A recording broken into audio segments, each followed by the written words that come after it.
Welcome to Every Animal Has an Owner, a mostly large animal podcast for veterinarians and the people that depend on them.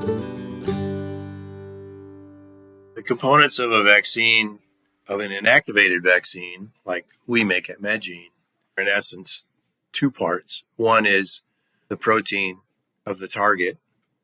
And again, using corona as the example, it would be the spike protein. And the other component is the adjuvant, which adjuvants are in essence general immune stimulators. So adjuvants are intended to help you get an inflammatory response, often an oil or some excipient that creates a level of general inflammation that then enables the immune response to take hold and take off. You don't want too big of an inflammatory response, or you've got what you would consider an adverse event. But inflammation is your friend when it comes to an immune response. So you need the correct amount of inflammatory response, which is what the adjuvant creates, bringing in a variety of immune cells to process that foreign protein that was the other component of the vaccine. And by processing that foreign protein, you elicit an immune response. If you only inject the antigen, it will be quickly processed and eliminated without much excitement by the immune system. So the adjuvant is there to provide a slower release, to increase the number of immune cells that are in the area working on this and the diversity of the immune cells.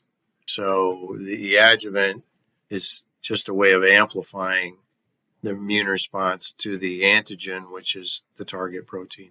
We choose the adjuvants based on the species and the target species for the vaccine. And we also choose them based on the need for the product to be a single dose, or if it can be a 2-dose product. For example, in the case of our RHDV vaccine with rabbits, safety was critical. And so having an adjuvant like aluminum hydroxide, which is very safe. In fact, it's used in humans, and we don't overreact. We don't want the animal to overreact with inflammation at the site of injection. So we use aluminum hydroxide in our companion animal vaccines because it's very safe. But in the case of swine, it's not always a strong enough adjuvant, particularly if you want it to be a single dose product. Limiting the number of injections is important in swine world and cattle world. So we use an adjuvant called Armor, which is a water, oil, and water adjuvant in swine, in piglets in particular, so that you can give a single dose to the piglet and have it last the lifetime of the animal.